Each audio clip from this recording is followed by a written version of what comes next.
It was a busy Friday evening at Miller's Diner. The sound of clinking glasses and chatter filled the air. Among the noise moved Emily, a young waitress with tired eyes and a slight limp. She carried 3 heavy plates, forcing a smile as she passed a group of laughing customers. One of them stuck out his leg. Crash! The dishes shattered. Sauce splattered across her apron. The crowd went silent, then laughter erupted. Emily froze, her hands trembling. "Please, don't kick me." "I'm already hurt," she whispered, voice breaking.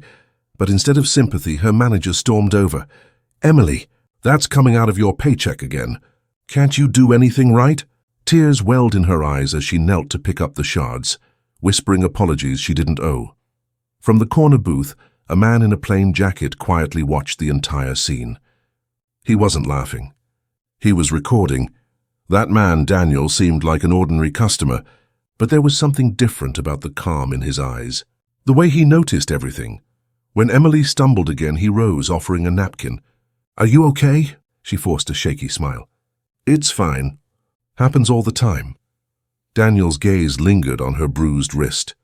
Something told him this wasn't just a bad night, it was a pattern. As she walked away, the rude customer shouted, "Maybe find a new job, sweetheart." Everyone laughed again. Everyone except Daniel. The narrator's voice fades in. They had no idea who was sitting among them, or how their cruelty would change everything. Before the next scene, the voice adds softly, "Stories like this remind us that kindness costs nothing, but it can change someone's entire life. If you believe that too, make sure you're subscribed. You won't want to miss what happens next." The next morning, Emily dragged herself out of bed before sunrise. Her small apartment was cold, dimly lit, and filled with the quiet breathing of her 6-year-old son, Leo. She kissed his forehead gently before heading out the door. Her uniform still stained from last night. At the diner, she clocked in early again. Her co-worker, Tina, leaned against the counter, scrolling her phone. "You're early as always," she said mockingly. "Maybe try being fast for once instead of just..." Early Emily forced a polite smile. "Morning, Tina."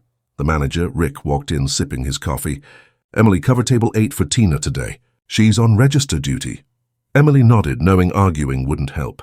It never did. By lunchtime, the diner was packed. Emily rushed between tables, her limp slowing her down. A man snapped his fingers impatiently. Another waved a credit card in her face. Yet through it all, she stayed kind, apologizing, smiling, thanking everyone. From the corner, Daniel sat again, same booth as last night. He ordered coffee and watched quietly. He noticed every detail. The way Emily helped an elderly couple find a seat. The way she carried heavy trays while Tina whispered insults under her breath. When a frail woman at table 6 couldn't find her wallet, Emily didn't hesitate. "It's okay, ma'am. I'll take care of it," she said softly, slipping a few bills from her own tip jar. Daniel's eyes narrowed slightly, admiration mixed with sadness. He scribbled something in a small notebook and asked the cashier, "How long has she been working here?"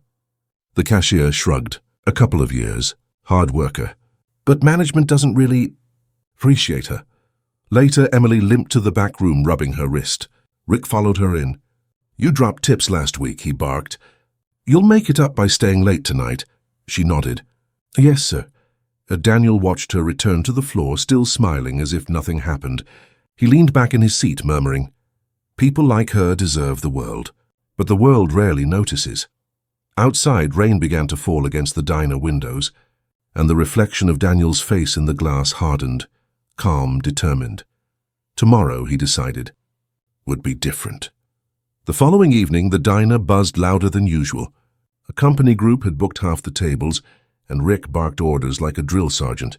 "Move faster, Emily. Don't make me regret keeping you." Tina smirked as she accidentally knocked over a soda near Emily's feet. The sticky drink splashed across her shoes.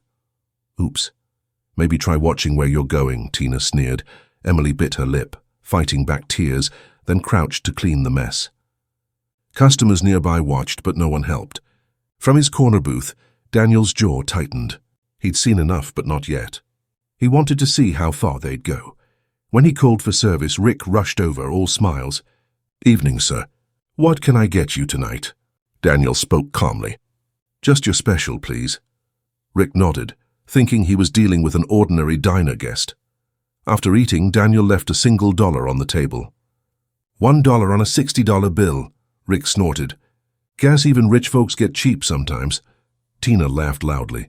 Yeah, he looked broke anyway. Emily quietly gathered the dishes, tucking the dollar into her apron. Maybe he just didn't have more to give, she said softly. You never know what someone's going through. Rick rolled his eyes. You're too soft, Emily. That's why people walk all over you. Daniel watched her through the window before leaving, rain soaking his coat. As he reached his car, his driver opened the door and said, Good evening, Mr. Daniels. Will you be visiting any other branches tonight? Rick's laughter echoed faintly from inside the diner as Daniel adjusted his tie. No, he replied. Tomorrow I'm coming back here. He paused, looking through the window one last time at Emily, still working, still smiling through her pain. His voice grew firm. It's time they learned what happens when you forget what humanity means. The next day, the morning light hit the diner sign.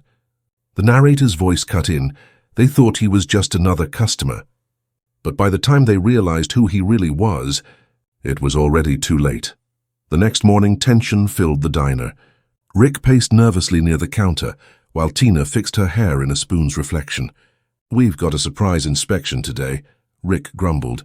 Corporate's sending someone. So smile, pretend we run this place right. Emily arrived late. Her bus had broken down.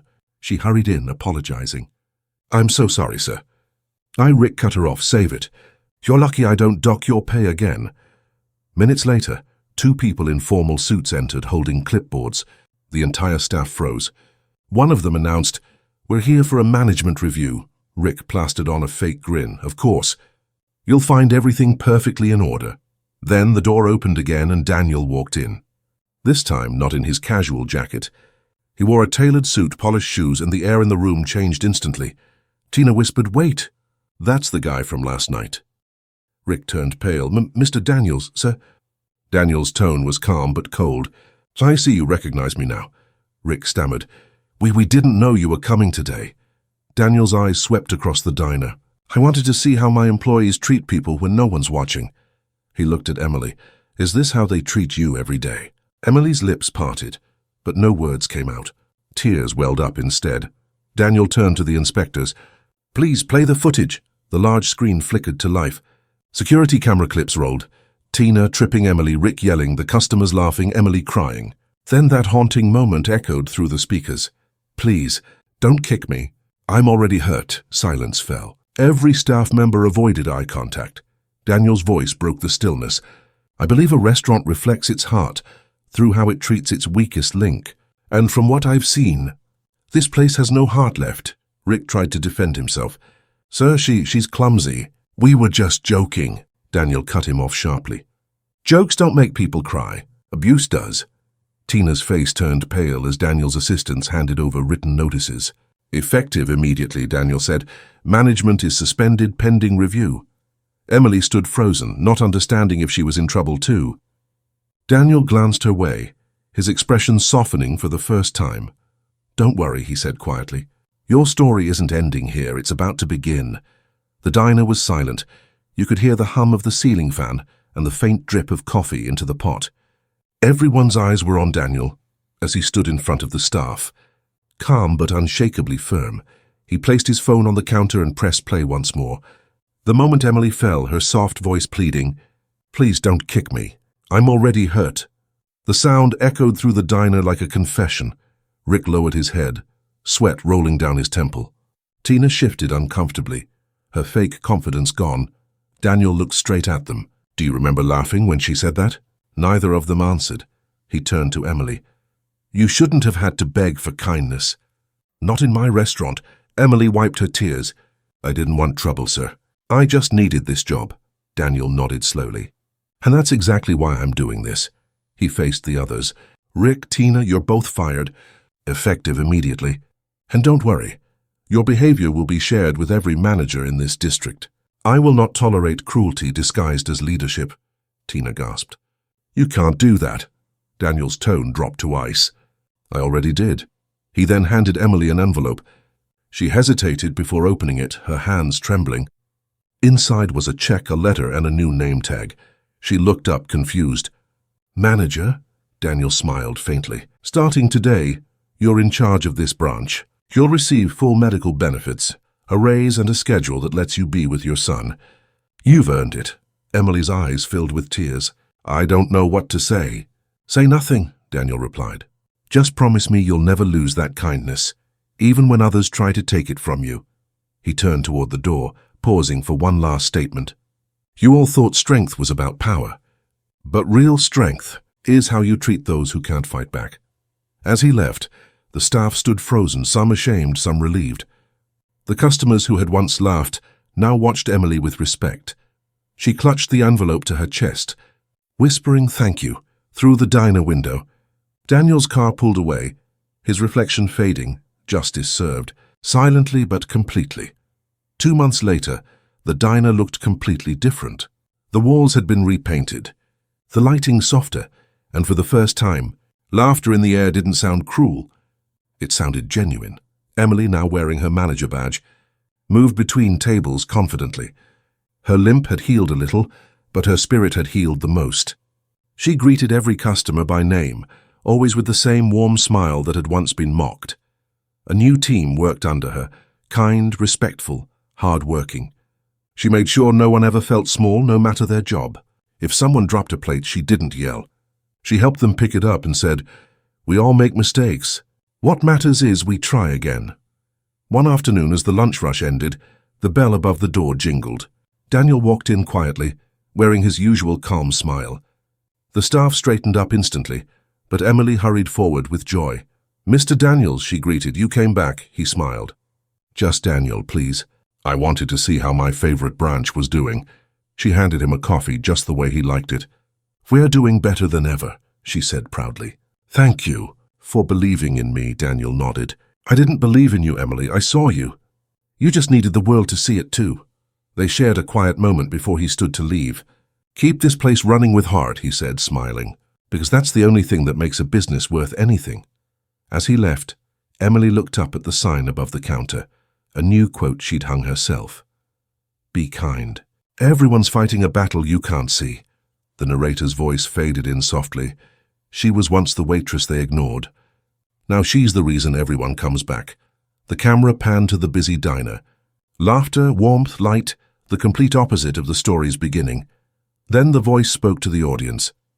If you were sitting there that night, would you have helped her, or stayed silent like everyone else? Tell us in the comments below. And if you believe kindness can still change lives, make sure to subscribe, because more stories like this are on the way.